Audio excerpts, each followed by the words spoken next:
I think that's what all spiritual practices do. They bring us back to the memory of who we truly are, and we use each day's practice to stabilize that connection until it permeates into when we're not practicing and when we're taking our actions through life. The art of aging mindfully. We train to master our own mind. Hey, everybody. Welcome to the podcast. Today's show is very, very, very dear to me. I'm going to share 3 profound statements with you. We are going to experience the Mahavakyas, and my intention is to have some applied Vedic philosophy for aging mindfully. So we're going to experience these aphorisms or mantras that are grouped into what we call eternal teachings or eternal dharma. These teachings can be found across multiple religions and cultures across various parts of the planet. So they are profound, to say the least. And in a situation like this, where the student and teacher are going to explore a grand concept, we chant from the Kena Upanishad, which is a text, a wisdom text from India, which is a part of the distillation of even older texts called the Vedas. So this mantra is taken between the student and teacher to purify the vibration in the air around them. And it means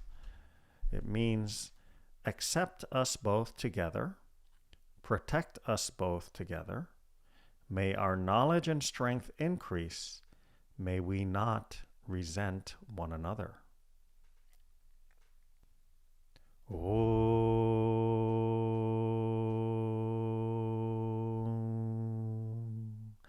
Sahanau vavatu, sahanau bhunaktu, sahaviryang karavavahai, tejasvi navaditamastu ma vidvishavahai.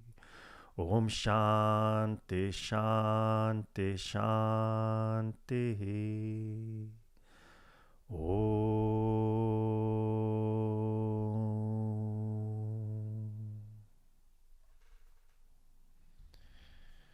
Okay, so the air has been purified. Know that I will share the teaching today from my experience, and I do not expect anyone to take this to be sort of my cornering reality and reducing it to a bite-sized pill that we all have to swallow. This is my experience. And I feel that these tools, these mantras, can offer us a greater lens through, a broader lens through which to look at the second half of our life and to help us navigate transitions in life as gracefully as possible. So the statements I'm about to share with you are considered to be the essence of Hindu philosophy and spirituality. But they can be applied, again, I said, culturally, broadly, universally to every living human on this planet. They can be helpful to us.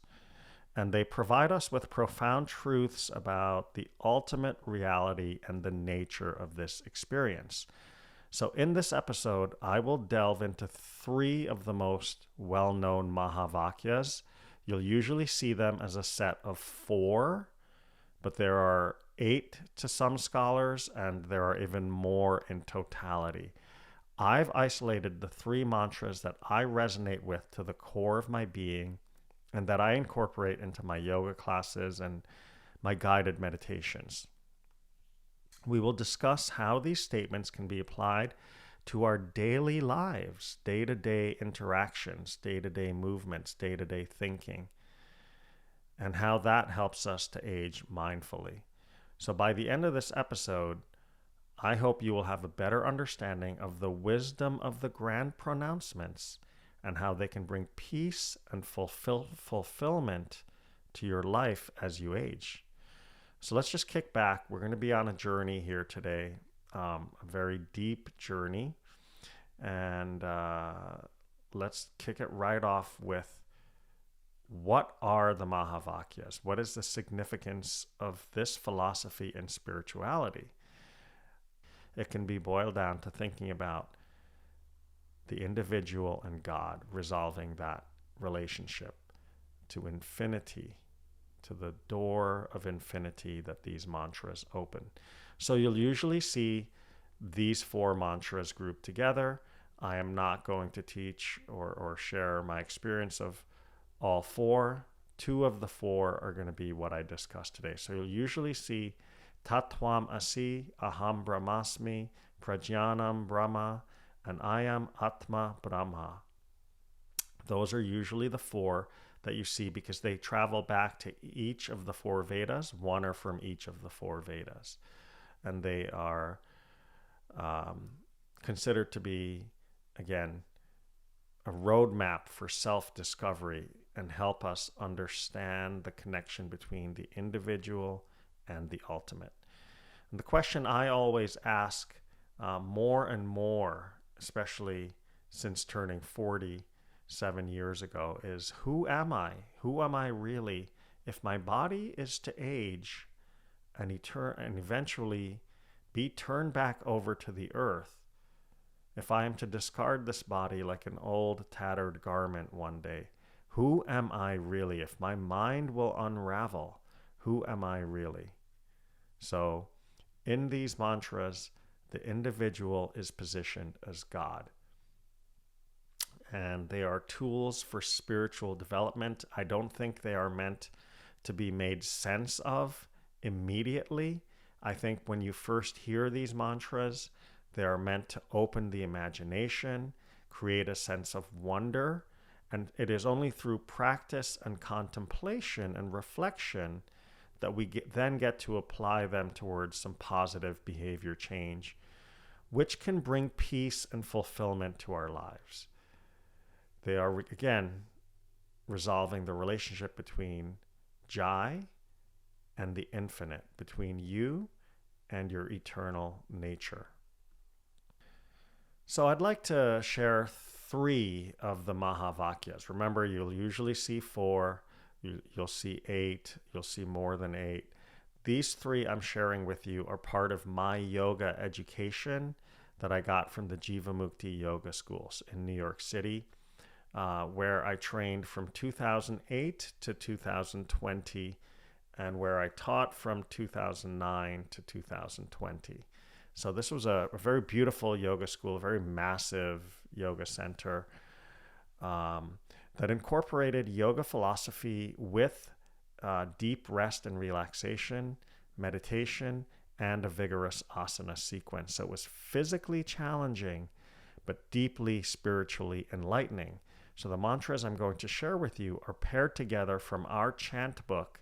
And I've started many yoga classes by chanting this sequence. I chant 1 Om, then Soham, then Aham Brahmasmi, and then Tat Tvam Asi. So it might sound like this.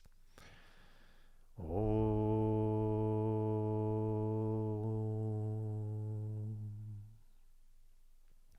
Soham. Soham. Aham Brahmasmi. Aham Brahmasmi. Tatvam Asi. Tatvam Asi.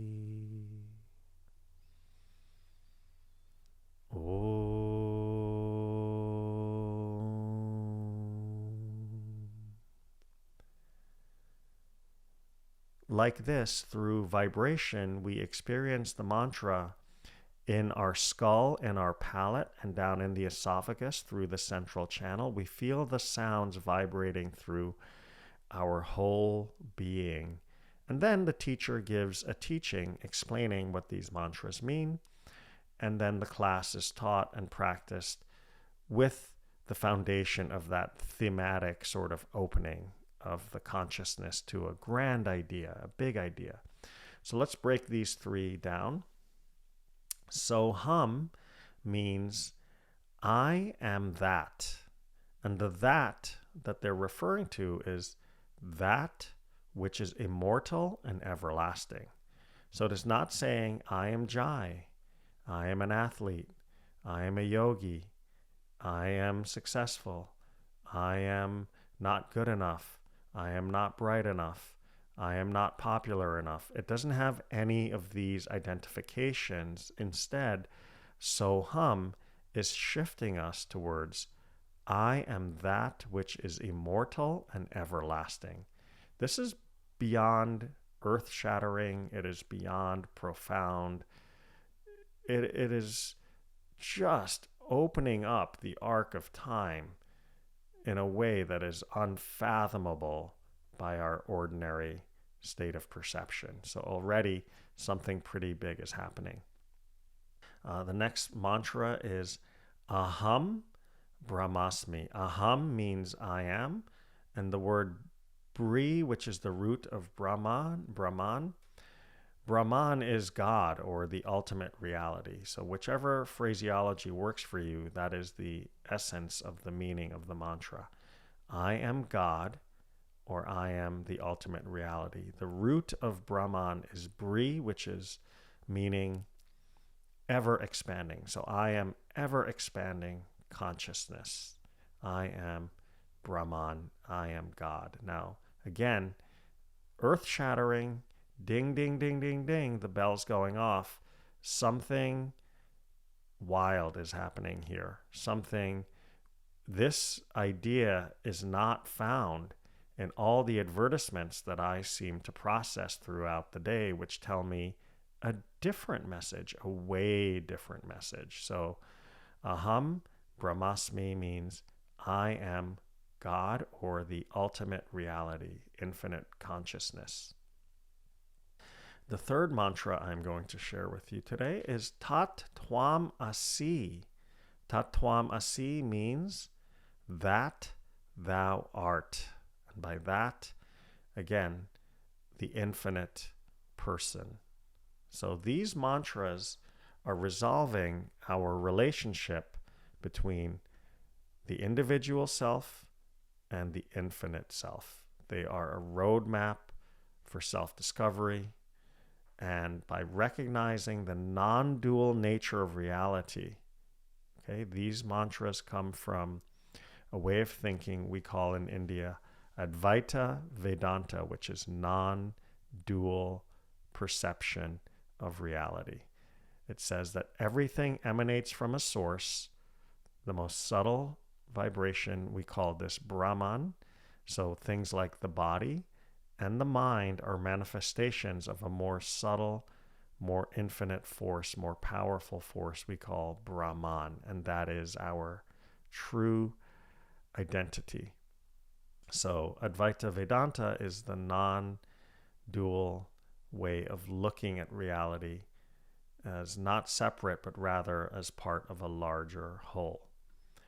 Soham is a Sanskrit phrase commonly used in meditation and yogic practices. You've probably, if you take yoga, been to a class where the sound so is coordinated with an inhale and hum is coordinated with an exhale.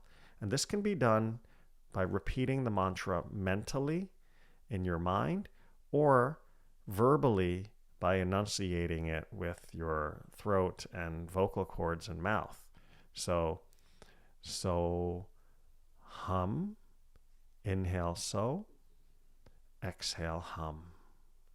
Inhale so, exhale hum. In this way, we come into a rhythmic concentration.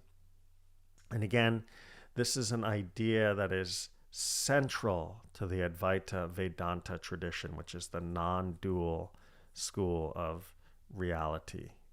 Okay, Veda means end of knowledge. Vedanta means this is the ultimate knowledge.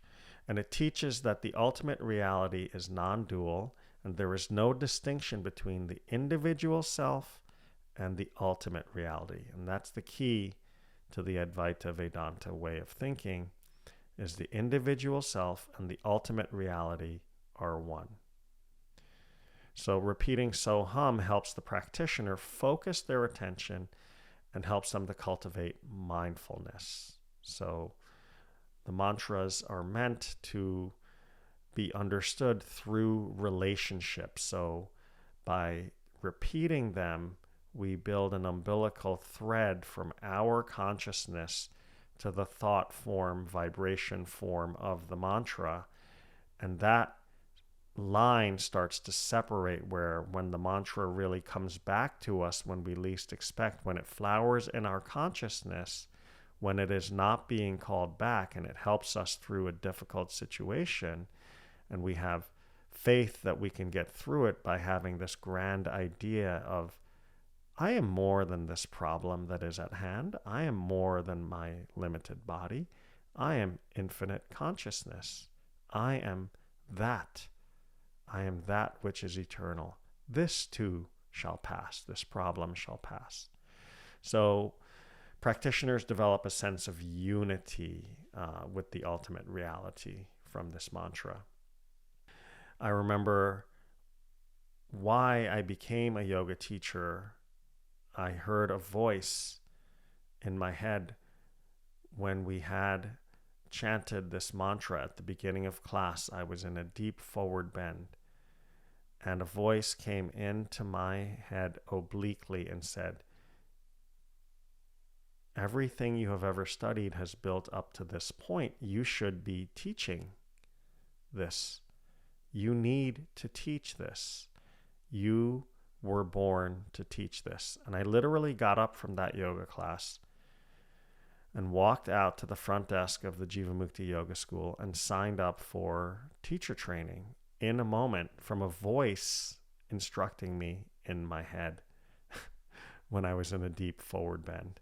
So I started to structure my life around my practice since that day, and practice became more of a priority for me because I started to relate.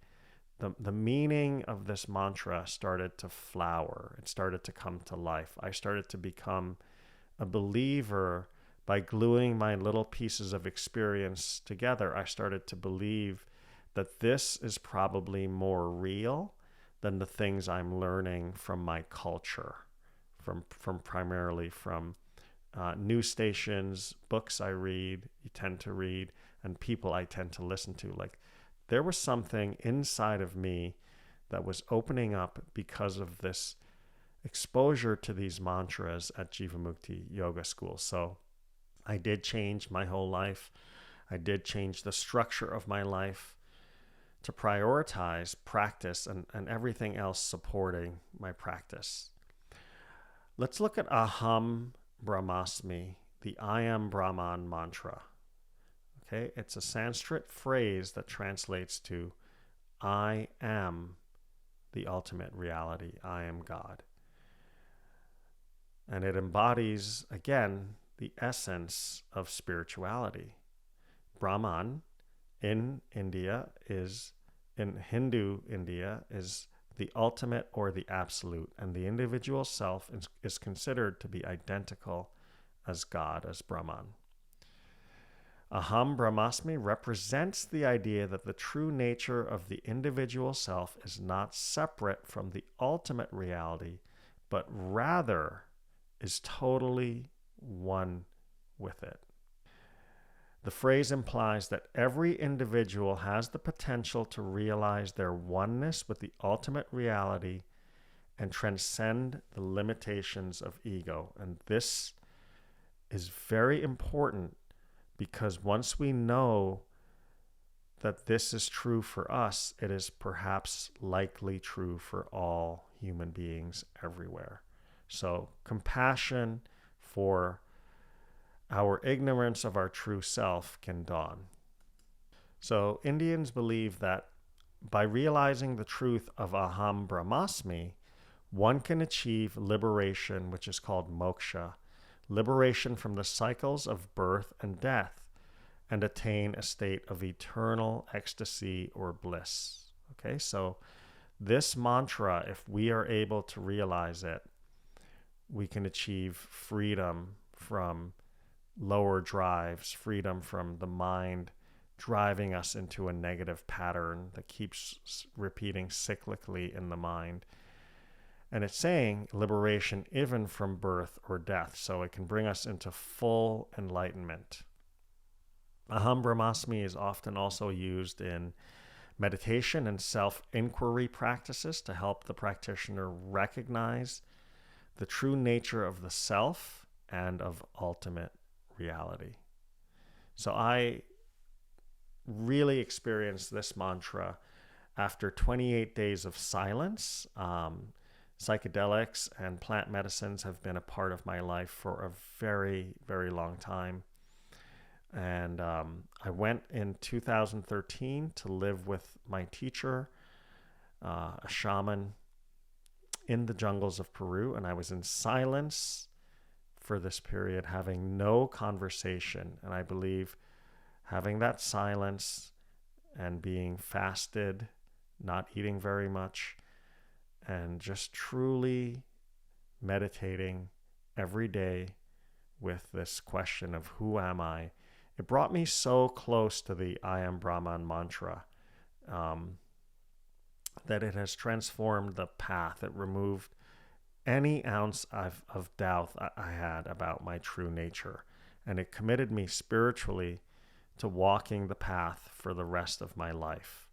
So, although initially when I connected to Aham Brahmasmi, it was an idea, by going on this super intense 28 days of practice in the jungle of Peru on dieta with my teacher in silence, away from my duties, away from the roles, away from responsibilities, just sitting, asking, why was I born?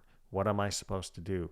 What is the meaning of life? What is my purpose? How can I be of service? Contemplating these ideas brought me to the base of my mind. So I was cleansed physically from drinking ayahuasca, and I was cleansed mentally from having no conversation with others. And I was able to experience the flowering of my true nature in Aham Brahmasmi while on retreat in the jungles of Peru. And I left that practice, that sadhana, transformed for the rest of my life. I had zero doubts about the path I had to walk. Tat Tvam Asi, that thou art, another one of the grand pronouncements. And it again encompasses and spreads and shares and imbibes the essence of spirituality. It's from the Chandogya Upanishad. And again, like the others, represents the idea that the individual self is not separate from the ultimate reality, but rather is one with it. By realizing the truth of Tat Tvam Asi. Tat Tvam Asi means basically, you are it. Like tag, you are it. You are the one. You made all of the worlds to have experience in. You made all of the worlds to dance in. You made all of the worlds to have a story play itself out in. All of the worlds are made inside of your own body, inside of your own consciousness. It's considered to be a powerful tool for spiritual development, and it creates a greater connection between the individual and the ultimate.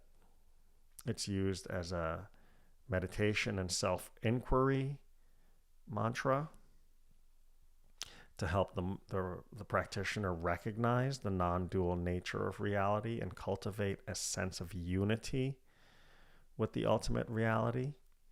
So these three phrases are something that I started to understand after I was 40. I would say before 40, I was more hyperactive mentally.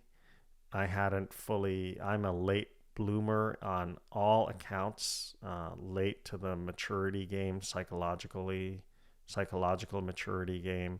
I've been more of an experiencer, burrowing through the first half of my life on willpower and discipline. And these mantras really help to soften me up, really help to open the door to what the second half of my life will be like. So when I last year chanted a sequence of mantras consistently for a whole year, I was able to realize this concept in Tatwam Asi. It gave me great confidence each day that I finished the mantra practice. It brought me back into memory of who I am. And I think that's what all spiritual practices do. They bring us back to the memory of who we truly are, and we use each day's practice to stabilize that connection until it permeates into when we're not practicing and when we're taking our actions through life. We can have the mantras or the meaning of the mantras influence our actions. So let's look at how applying these mantras to our daily life can help us age more mindfully. And you all know I'm a guy who does not take aging sitting down. I don't let it knock me down. I put up a great fight, and I believe that it's a fight worth having, to have a stellar second half and to have great work come out of you in the second half of your life, and for you to be a positive contributor to the generation behind you. I think this is a worthwhile way to live. As we age, you may notice we start to question the purpose and meaning of our lives. I have lost friends and been to a few funerals. Okay? I've watched babies come into the world. I have experienced ups and downs with my careers. So this is not unique to me. This is the path of anyone who lives to be 40 or 50 or older. You've lived a little. You've seen some things. You have seen things run their course. You're able to perhaps better judge people's true character, not just listening to what they tell you. So as we age, we start to question our purpose and the meaning of our lives. Understanding the Mahavakyas can provide us with a deeper understanding of the ultimate nature of existence, which can help us find meaning and purpose in our lives going forward. So the Mahavakyas, when we explore this idea of what is permanent and what is impermanent, we can see that all physical things have a beginning, a middle, and an end. It doesn't matter how long we live, we will still have to face our coming death. And the Mahavakyas can help us gain a deeper understanding of ourselves and our place in a world filled with change, which is happening at a faster rate today. So understanding ourselves and our place in the world can bring peace and fulfillment as we age. We can know that it's okay to be a little physically slower. It's okay to have to work out harder to keep the tummy trim. It's okay to eat less of the foods we enjoy. We can't give the body all that it wants whenever it wants. So understanding the Mahavakyas, it's a lens. It puts us more in a possibility frame because we're looking at a broader, a deeper reality. We can also transform our personality. I've seen this happen.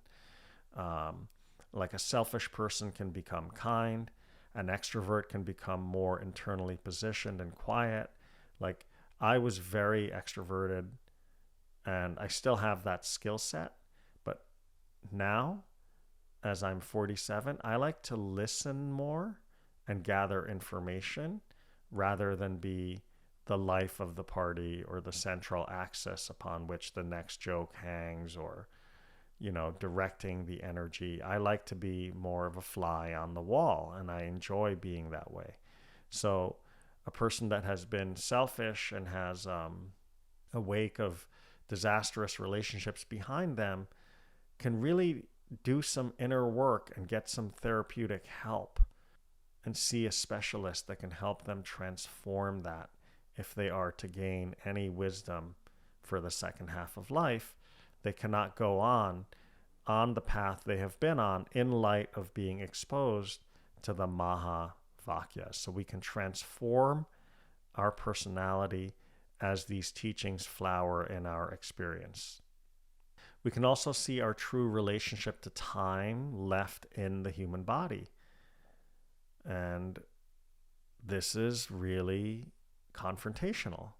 How much time do we each have left? And how much joy, how much satisfaction can we get from the time that we have left? Will it be miserable or will it be peaceful? So we can look at our true relationship to time. Mahavakyas can also let go of our limiting beliefs and concepts that we may have deep inside of our hearts and minds that hold us back, that tie us to the past. They might help us to embrace a more inclusive view of reality. The Mahavakyas also bring us home to a place where it's like we were never gone. It's like familiar when we feel the spirit and we experience the idea that nothing is missing, that we are whole and we are complete as we are in each moment. We are whole and complete. We can achieve through the Mahavakyas a sense of unity consciousness with the world around us. And this allows us to let people's karma unfold without judgment. We don't have to control everybody. We can focus on what is within the sphere of our own control. So wisdom comes to the mind and a longer arcing perspective unfolds, which brings me to the thought of reincarnation, right? So these mantras are about enlightenment of the mind and ending the cycle of birth and death. So we must be aware, if we take these presuppositions to be true, that our actions really matter because they are creating our future, and who we are becoming in the future is a being that lives and dies and is born again and lives and dies and is born again, and on and on and on. And once we understand this, we begin to take our current actions very, very seriously, and with more reflection, this sort of pulls our spine up and makes us become a better person. It makes us choose to be a little kinder and more ethical. The Mahavakyas can help us as we age to let go of the ego and create more empathy for others. And this can bring us a sense of joy and fulfillment in the second half of our lives. Okay? Our personality doesn't need to be in the limelight all the time. We can let go of the ego. So the way to do this is through meditation and self-inquiry practices. We can cultivate mindfulness and develop a more peaceful and fulfilling life as we age by engaging in daily practice. And the role of meditation in understanding the Mahavakyas becomes really, really crucial, because meditation helps us cultivate inner peace and quiet. I described my time in the jungle. There was a lack of conversation, and the mind wasn't drawing to its natural outward pull. It was being refracted towards my inner reality, my inner perception. So we need space to explore the deeper meanings behind the Mahavakyas. If our mind is filled with desire or lust, it is tainted, it is clouded. It cannot perceive perhaps the profundity of the Mahavakyas. So hum might go in one ear and out the other. Meditation also helps us let go of our limiting mental models that we learn from mother culture. We have, again, a broader reality. The idea that not from ego, that I am God, but the liberating idea that I am not limited by my ego, that I am eternal. That can make me grow wings and take off right now as I speak. So we do not have to be attached to the ideas of mother culture, which are a lot of unhealthy ideas. A lot of the advertisements tell us that we're not good enough, and if we buy this product, it will bring us satisfaction, when we know from experience that these things are very fleeting. So the way we incorporate the Mahavakyas into our meditation is as a mantra or a repeated phrase. This deepens our understanding of the meaning, and we develop a profound sense of connection with the mantra. The relationship starts to unfold between us and the sound form, vibration form, meaning form of the mantra. I think the best time for repeating mantras, and you can think of them as a self-programming device, and we all have programmed some mantras into our consciousness already. Some of those mantras might sound like, I'm not pretty enough, I'm not thin enough, I am just not good enough, I am not one of those successful people. These are mantras because they're repeating in our consciousness, even in the background in our subconscious awareness. They are still mantras. So we want to clean up these old, outdated models and update them with thoughts like Tat Twam Asi. So these mantras are great in meditation because they cultivate a sense of curiosity and wonder. And this can encourage us. It can give us depth. It can bring significance to our life when we feel that we are not going to be annihilated and gone, but that we feel the adventure is in eternity. So meditation is this cultivation of curiosity and wonder that bleeds into our life. And the art that we might create, the work we might do, the meals that we might dish and serve, all is influenced by this sense of curiosity and wonder that meditation opens up. So a regular meditation practice will continue to deepen our understanding of the Mahavakyas over time. And then we gain a greater sense of wisdom and perspective as we age. We can give a wink to the universe when we experience a coincidence. We can know that we designed the whole universe to play, sing, and dance in. Meditating on the Mahavakyas make us resilient. It helps with our emotional regulation. We do not have to be identified with our thoughts when we meditate. So this helps us to manage stress and anxiety more effectively, and it helps to reduce the negative impact of aging on our mental as well as our physical health. So how would the belief, I am the ultimate reality, actually taking it as a belief, how would that influence you over 10 years, 20 years, 30 years, or 40 years? How would it give you a positive outlook on life that can lead to a lot more happiness and well-being as we age? And through meditation, we can develop more compassion. I know I do, and empathy for others. I, in meditation, understand the weight and unfoldment of my own karma to be vast. And in that light, I don't have time to worry about someone else's path and judge someone else's life for its own trajectory based on its own karmic unfoldment.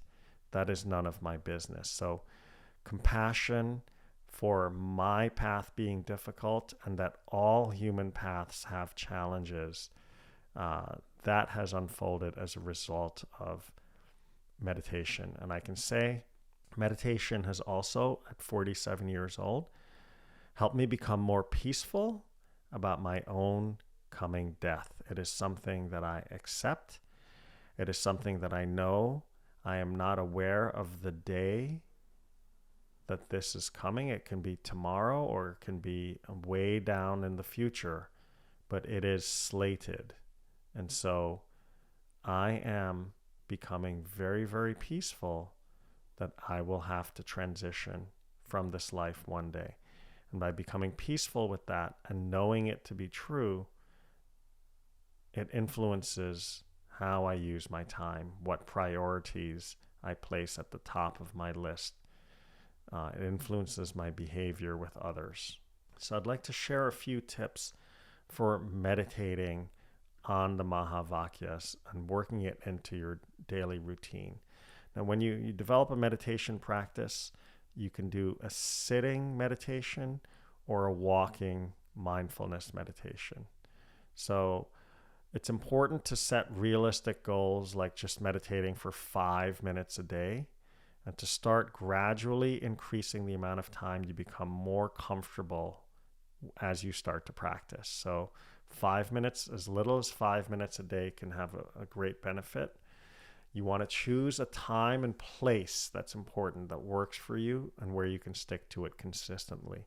I want to recommend meditating on these mantras in the morning, first thing in the day, because it is, again, a self-programming device. You're programming positive thoughts, which can be catalytic and come back to you when others push you around, or when the world pushes you around, or when something unexpected or surprising happens. You can be grounded when the mantra comes back to you. So first time in the day, first thoughts of the day are these mantras. So you want to find a comfortable position to sit in, to maintain a good posture where you can stay alert. You want to keep still, resist the urge to fidget. I usually set a timer because I know that it will go off, and I don't wonder when will this meditation end in case it takes a strange turn or my mind is racing that day. I know the timer is going to go off, and that gives me some security in the practice. So you want to commit to that seat. You want to find a comfortable seat, commit to that seat, and the third step is to add a focus. And this is where the mantra can work. You can coordinate it like this. Inhale, so. Exhale, hum. Inhale, so. Exhale, hum. Or you may just focus on your inhale and your exhale, feeling the breath enter the body at the entrance of the nostrils, and feeling the breath exit the body at the nostrils and the upper lip. So while you're focusing on the inhale and exhale, you can mentally say the phrase aham brahmasmi or tat tvam asi. You can repeat the mantra on the inhale and the exhale. Or you can just observe your breath and contemplate the meaning of the mantra. I am Brahman. I am the ultimate reality. Sitting still and contemplating a deep thought for 5 or 10 minutes over a long period of time will then build the requisite relationship for the mantra to unfold in its true meaning as it flowers experientially in your consciousness. So practice is what gives you the fruit of practice. So initially it might be difficult, but it will bring peace. So be patient with yourself and don't get discouraged if you find it difficult at first. The Mahavakyas are front page news. It should be the guiding light of our civilization, these concepts, these ideas.